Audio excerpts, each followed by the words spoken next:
Hello everyone, this is Diksha Rathore and welcome back to my channel.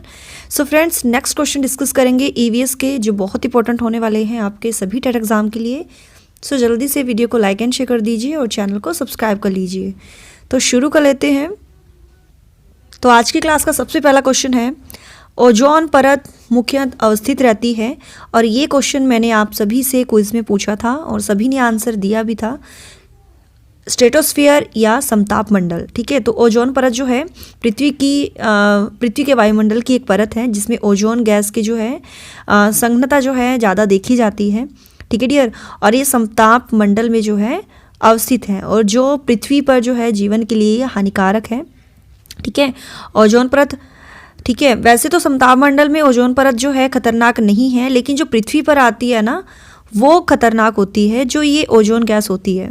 ठीक है dear, तो ये आपको अच्छे से याद रखना है। और देखिए, ओजोन की मात्रा मापने की जो सुविधाजनक जो इकाई है उसका नाम जो है डॉब्सन के सम्मान में डॉब्सन इकाई रखा गया था। ठीक है, तो ओजोन परत की जो मात्रा है वो मापी जाती है डॉब्सन से। तो ये आप इसको अच्छे से याद रखने लेना। और ओजोन परत जो है पृथ्वी से करीब कितनी ऊंचाई पर है, तो ये जो है 10 किलोमीटर से 50 किलोमीटर की दूरी पर ये स्थित है। ठीक है, तो आंसर जो एग्जैक्ट अगर पूछा जाए तो वो है 20 किलोमीटर। नेक्स्ट क्वेश्चन है, ओजोन बायोस्फीयर को बचाती है, तो ये पराबैंगनी किरणों को। ठीक है, जो डियर वो मतलब सूर्य से जो पराबैंगनी जो किरणें आती हैं पृथ्वी पर, तो उनसे जो है ओजोन लेयर जो है वो बचाती है अल्ट्रावायलेट रेसेस से। तो उत्तर है पराबैंगनी किरणों से। सूर्य से आने वाली पराबैंगनी किरणों से हो सकता है, तो ये हो सकता है स्किन कैंसर। ठीक है, जो हमारे लिए बहुत ही हानिकारक होता है। क्लियर। अगला क्वेश्चन है, विश्व ओजोन दिवस कब मनाया जाता है, तो विश्व ओजोन दिवस जो है मनाया जाता है 16 सितंबर को। क्लियर। नेक्स्ट है, फ्रिजों में कौन सी गैस भरी जाती है, तो देखिए फ्रिज में जो है कौन सी गैस भरी जाती है, तो ये है फ्रियोन।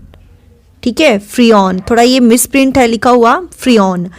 तो डियर देखिए, क्लोरोफ्लोरोकार्बन जो होती है ना CFC, इसको जो है फ्रियोन भी कहा जाता है। दूसरा नाम है क्लोरोफ्लोरोकार्बन का दूसरा नाम है फ्रियोन। एयर कंडीशनर हो गया, रेफ्रिजरेटर हो गया, तो इनमें जो है यही गैस भरी जाती है जो फ्रिज के अंदर से या AC वाले कमरे से जो है गर्मी लेकर इन्वायरमेंट में बाहर फेंकता है। ठीक है डियर, तो आप इसको अच्छे से याद रख लेना, कभी कंफ्यूज हो जाओ कि CFC अलग है और फ्रियोन अलग है, तो दोनों का नाम जो है सेम ही है। CFC अलग है और फ्रियोन अलग है, नाम सेम ही है इनके। ठीक है, कभी आप कंफ्यूज हो जाओ कि ये डिफरेंट है। ठीक है डियर। अगला है, मनोवैज्ञानिकों की किस टीम ने सर्वप्रथम अंटार्कटिका के ऊपर ओजोन छिद्र का पता लगाया था, तो ये पता लगाया था ब्रिटिश टीम ने। ठीक है डियर, देखिए क्या होता है ना, सूर्य से आने वाले प्रकाश के स्पेक्ट्रम का जो हिस्सा नहीं दिखाई दे रहा था, तो वो ओजोन नाम के तत्व से जो है पूरी तरह से मैच कर गया कि इसमें ना जो है होल है। ठीक है, ओजोन छिद्र है, जिसमें वैज्ञानिक जान गए कि पृथ्वी के वायुमंडल में जो है ओजोन ही एक ऐसा तत्व है कि जो पराबैंगनी किरणों को अवशोषित कर रहा है। और इसके गुणों का जो विस्तार से अध्ययन किया था ब्रिटेन के मौसम विज्ञानी थे GMB डॉब्सन। ठीक है, कौन था? GMB Dobson. तो इन्होंने ये किया था और उन्होंने एक सरल स्पेक्ट्रोफोटोमीटर विकसित किया था जो स्ट्रेटोस्फेरिक ओजोन को भूतल से माप सकता है। ठीक है डियर, और डॉब्सन ने क्या किया था, 1928 से 1958 के बीच में जो है डॉब्सन ने दुनिया भर में ओजोन के निगरानी केंद्रों का एक नेटवर्क स्थापित किया था जो आज तक काम करता है। ठीक है, और इन्हीं के सम्मान में जो है कि भाई ओजोन की मात्रा को मापने की जो इकाई है वो है डॉब्सन इकाई।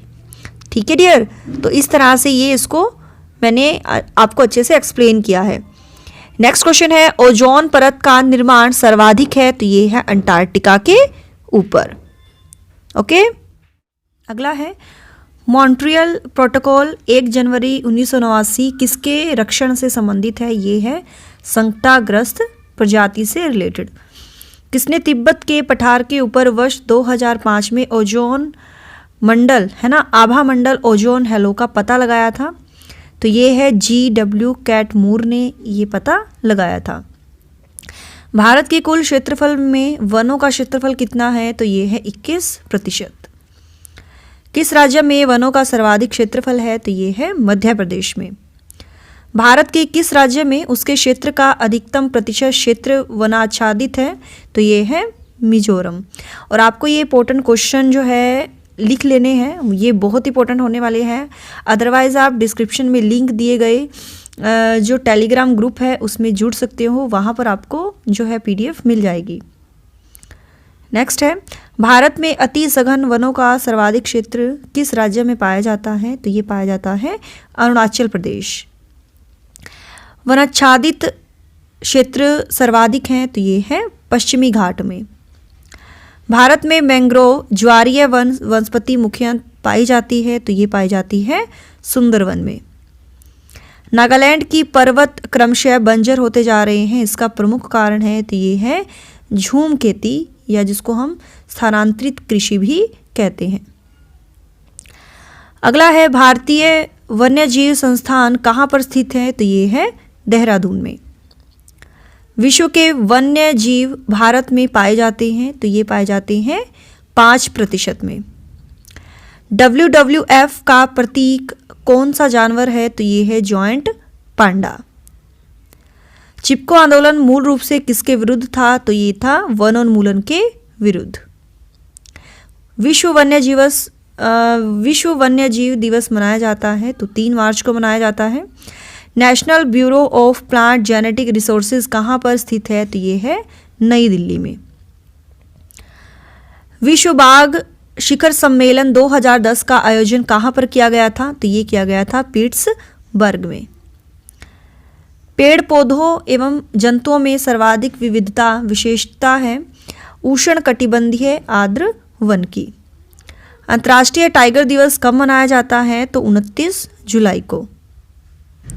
प्रोजेक्ट टाइगर प्रारंभ किया गया था? तो ये किया गया था 1973 में। बाघ परियोजना। भारत का राष्ट्रीय जैविक उद्यान कहाँ पर स्थित है? बायोलॉजिकल जो उद्यान है वो है नई दिल्ली में। भारत का सर्वप्रथम राष्ट्रीय उद्यान कौन सा है? तो ये है जिम कॉर्बेट जो उत्तराखंड में है। Next question is, Betla park कहाँ पर स्थित है? तो ये है बिहार में। 5 मौसमों का बाग जो है 5 मौसमों का बाग स्थित है? तो ये है महरौली के समीप। भारत में हाथी परियोजना की शुरुआत हुई? तो ये हुई थी 1992 में। देखिए, बाघ परियोजना हुई थी 1973 में और हाथी परियोजना की शुरुआत हुई थी 1992 में। जंगली गधों का अभयारण्य कहाँ पर स्थित है? तो ये है गुजरात में। अभयारण्य सेंचुरी राइनो के लिए जाना जाता है? तो काजीरंगा नेशनल पार्क। एक सींग वाला गैंडा कहाँ पर पाया जाता है? तो पश्चिम बंगाल व असम में। अगला है, सरिस्का एवं रणथंबोर किस जानवर के लिए संरक्षित है? तो ये है बाघ के लिए, टाइगर के लिए। सलीम अली राष्ट्रीय उद्यान कहाँ पर स्थित है? तो ये है जम्मू कश्मीर में। अगला क्वेश्चन है, भारत का प्रथम तितली उद्यान कहाँ पर है? तो ये है बनेरघट्टा जैविक उद्यान Bengaluru.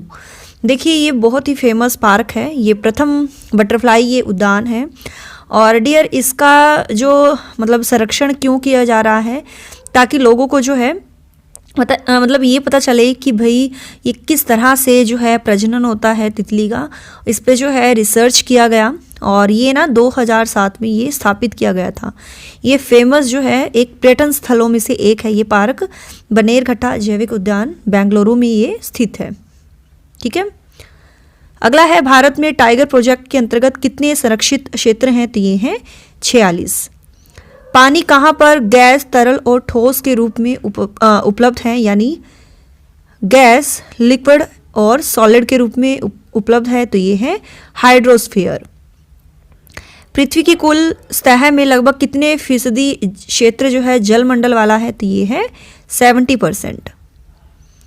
Next question is, Bharat का सबसे पुराना एनजीओ आधारित संरक्षण अनुसंधान कौन सा है, तो ये है Bombay natural society, Bombay natural history society, BNHS जो है ये मुंबई में स्थित है।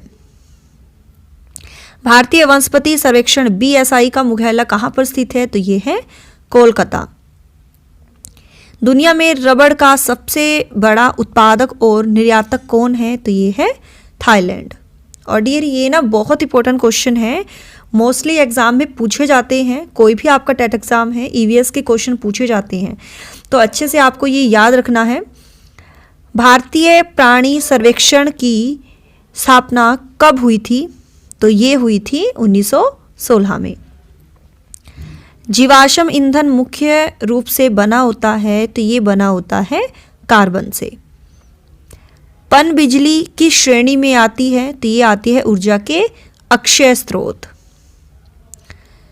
नेक्स्ट क्वेश्चन है, जलता कोयला पर्यावरण में छोड़ता है, तो ये छोड़ता है कार्बन डाइऑक्साइड और सल्फर। पृथ्वी की ऊपरी परत जो मनुष्य जीवन की मदद करने में सक्षम है को कहा जाता है स्थल मंडल। स्थल मंडल पर जो है हम रहते हैं, जीव जंतु रहते हैं, है ना, जिसको हम कहते हैं स्थल मंडल। स्थल यानी धरती, भूमि। अगला क्वेश्चन है और ये लास्ट क्वेश्चन है, वायुमंडलीय दबाव 1 के साथ मापा जाता है, तो ये मापा जाता है बैरोमीटर के साथ। ठीक है, तो ये हमारे 100 इंपॉर्टेंट क्वेश्चन कंप्लीट हो जाते हैं।